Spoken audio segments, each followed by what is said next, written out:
Hi friends, അബീസ് cooking and സ്റ്റൈൽസിലേക്ക് എല്ലാവർക്കും സ്വാഗതം. ഇന്ന് നമ്മളിവിടെ ഒരു ഈസി സാമ്പാറാണ് ഉണ്ടാക്കാൻ പോകുന്നത്. അതിന് ഒരുപാട് വെജിറ്റബിൾസിൻ്റെ ആവശ്യമൊന്നുമില്ല. ഇതിലേക്ക് ഒരു ക്യാരറ്റ്, ഒരു പൊട്ടറ്റോ, ഒരു ടൊമാറ്റോ, ഒരു ഒണിയൻ, 2 ചില്ലി.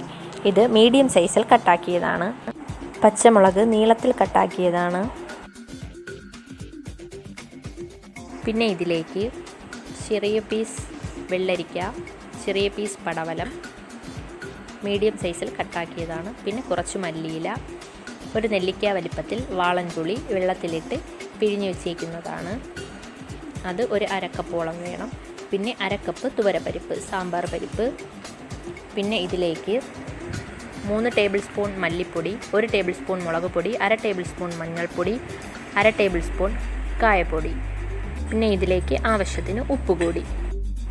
പിന്നെ ഇതിലേക്ക് കടുക് പൊട്ടിച്ചൊഴിക്കാൻ വേണ്ടി ചെറിയ ഉള്ളി, 3-4 വറ്റൽമുളക്, കുറച്ച് ഉലുവ, കുറച്ച് കടുക്, കുറച്ച് കറിവേപ്പില, വെളിച്ചെണ്ണ. ഒരു കുക്കർ അടുപ്പിലേക്ക് വെച്ച് കൊടുക്കാം. അതിലേക്ക് കട്ടാക്കി വെച്ചേക്കുന്ന വെജിറ്റബിൾസ് ഇട്ട് കൊടുക്കാം. അതിലേക്ക് തുവരപ്പരിപ്പ് ഇട്ട് കൊടുക്കാം. ഇതിലേക്ക് എടുത്തു വെച്ചേക്കുന്ന പൗഡേഴ്സ് ആഡ് ചെയ്യാം. ആവശ്യത്തിന് ഉപ്പ് കൂടി ചേർത്ത് കൊടുക്കാം. നന്നായി ഒന്ന് മിക്സ് ചെയ്ത് കൊടുക്കാം. ഏകദേശം ഇതിലേക്ക് 10 കപ്പോളം വെള്ളം ഒഴിച്ച് കൊടുക്കാം. ഇതിലേക്ക് നേരത്തെ പിഴിഞ്ഞ് വെച്ചേക്കുന്ന പുളിവെള്ളം ആഡ് ചെയ്ത് കൊടുക്കാം. കുറച്ച് മല്ലിയില കൂടി ഇട്ട് കൊടുക്കാം. കുക്കർ അടച്ച് വെച്ച് മീഡിയം ഫ്ലെയിമിൽ 3 വിസിൽ വരുന്നത് വരെ കുക്ക് ചെയ്ത് കൊടുക്കാം. ഒരു പാനിലേക്ക് ഏകദേശം 3 ടേബിൾ സ്പൂണോളം വെളിച്ചെണ്ണ ഒഴിച്ചു കൊടുക്കാം. അതിലേക്ക് 1 ടീസ്പൂൺ കടുക് ഇട്ട് കൊടുക്കാം.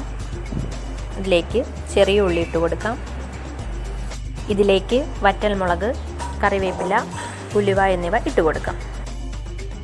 നന്നായി ഒന്ന് മിക്സ് ചെയ്ത് കൊടുക്കാം. നന്നായി മൂത്ത് വന്നിട്ടുണ്ട്. നമ്മുടെ സാമ്പാർ നന്നായി കുക്കായിട്ടുണ്ട്. കഷ്ണങ്ങളൊക്കെ ഒരുപാട് വെന്തുടഞ്ഞിട്ടുമില്ല, എന്നാൽ ആവശ്യത്തിന് വെന്തിട്ടുമുണ്ട്. ഇതിലേക്ക് വറുത്ത് വെച്ചേക്കുന്നത് ആഡ് ചെയ്ത് കൊടുക്കാം. നമ്മുടെ ഈസി ആൻഡ് ടേസ്റ്റി സാമ്പാർ ഇവിടെ റെഡിയായി കഴിഞ്ഞു. എല്ലാവരും ട്രൈ ചെയ്ത് നോക്കണം. എല്ലാവരും സബ്സ്ക്രൈബ് ചെയ്യുക, ലൈക്ക് ചെയ്യുക, ഷെയർ ചെയ്യുക.